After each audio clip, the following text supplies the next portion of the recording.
The terminal was quiet for a Monday morning, that uneasy kind of quiet that sits between respect and indifference. Captain James Walker, U.S. Army Ret., stood in front of the gate, his uniform pressed, his medals gleaming faintly under the fluorescent lights. In his hand, he held a single folded document, orders authorizing him to escort the remains of Corporal David Harris home to his family in Montana. James had done this before, too many times, but this one felt heavier, maybe because David had served under him, maybe because James's own son Ethan had just turned 10 and kept asking why his dad still wore the sad suit when he wasn't in the army anymore. As he waited to board, a gate agent approached. Young, polite but firm. "Sir, I'm sorry," she said, scanning his ticket. "You can't board early with the flag detail. We have to prioritize our platinum and first-class passengers first."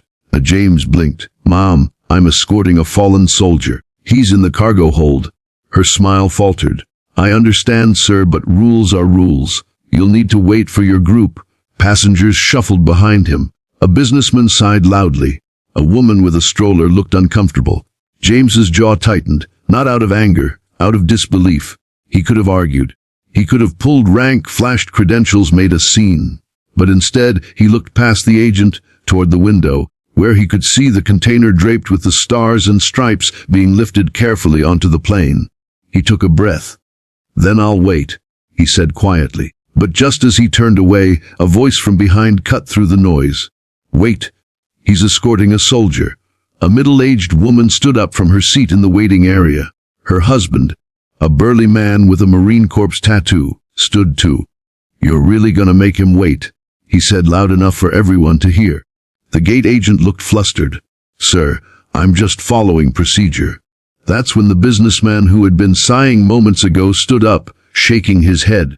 "He can take my seat in first class, I'll wait." One by one, people began standing, offering their seats, their thanks, their hands. Someone started clapping, not the shallow, obligatory kind, but the kind that builds slow and strong until it fills the entire terminal. The agent, cheeks flushed, picked up her phone and made a quick call. Within seconds, a supervisor appeared. "Captain Walker," she said gently, "please come with me. We'll make sure you and Corporal Harris are treated with the honor you both deserve." When he boarded, the entire plane stood silent. Flight attendants lined the aisle, hands over their hearts. James paused halfway down, turned and gave a nod, a small, quiet salute. Hours later, as the plane descended into Billings, Montana, the captain's voice came over the intercom. "Ladies and gentlemen, we'll be landing shortly.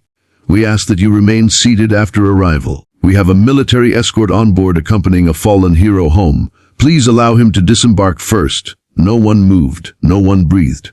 When the door opened, James walked down the jetway and stood on the tarmac as the casket was lowered from the plane. The family waited nearby, a young mother clutching a folded flag, two children too small to understand why everyone was crying. James knelt beside the casket, whispering something only the wind could hear. Then he stood and handed the folded orders to the widow. "He served with honor," he said simply. He wasn't alone. She hugged him, tight, trembling. And in that moment, every passenger watching from the windows felt the same lump rise in their throats. Later that night, back home, James found a letter slipped under his door at the airport hotel. No name, just neat handwriting. "Ichor, thank you for reminding us what honor looks like. My father served, too. I forgot what that meant, until today." He folded it carefully, placed it next to his medals, and smiled faintly. Ethan came running out of the bedroom, rubbing his eyes. "Dad, are you home? Did you help the soldier get back?" James knelt down, pulled his son close, and whispered, "Yeah, buddy, he's home now." Ethan nodded, sleepy but curious. Were people nice? James thought about the crowd, the applause, the silence of strangers standing for someone they'd never met. "They were better than nice," he said softly. They remembered. Outside, the night was still. Somewhere far away, a flag fluttered in the wind. And for a moment, it felt like the world had learned, just a little, how to be kind again. That night, after tucking Ethan into bed, James sat by the window with a cup of cold coffee, staring out at the Montana night sky. The stars looked sharper here, like pinholes in a dark velvet cloth. He thought about David, the young soldier whose journey home had stirred so many hearts that day.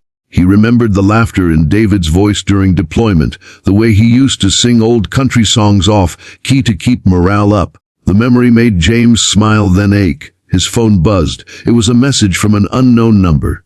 Captain Walker, this is Claire Harris, David's sister. I just wanted to say thank you for bringing him home. Mom couldn't speak today at the airport, but she asked me to tell you, your family now. The James stared at the screen for a long time. One simple sentence, yet it carried more weight than all his medals combined. The next morning, the funeral was held in a small town just outside Billings. Rows of uniforms lined the pathway, veterans from every branch standing at attention. The flag-draped casket sat under a gray sky. James stood beside the family, his right hand steady despite the trembling in his chest. When the 21-gun salute echoed across the hills, Ethan flinched, but didn't look away. After the ceremony, a man in a cowboy hat approached James. His handshake was firm, his eyes glassy. You're the one who brought my boy home, the man said softly. David always talked about you, said you taught him what leadership really means. James shook his head. No, sir. He taught me what courage looks like. The man smiled, a sad, proud smile. Then maybe you both did right by each other.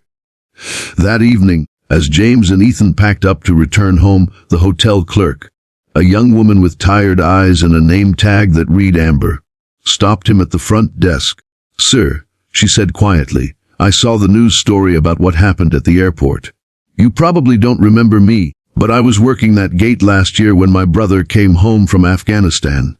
He didn't make it either. Watching how you carried yourself today, it helped. It reminded me that there are still people who care. James didn't know what to say, so he just nodded and said, that means more than you know. As he walked out, Ethan slipped his small hand into his father's. Dad, when I grow up, he said, I want to be brave like you and Mr. Harris. James stopped, kneeling so he could look his son in the eyes. Buddy, he said gently, being brave isn't about being a soldier. It's about standing up for what's right, even when no one's watching. Weeks later, James received a letter from the airline, a formal apology, signed by the CEO. They had reviewed the footage, heard from passengers, and wanted to do something meaningful. They announced a new policy. Every flight carrying a fallen service member would have an announcement, a moment of silence, and an escort priority boarding. They even named it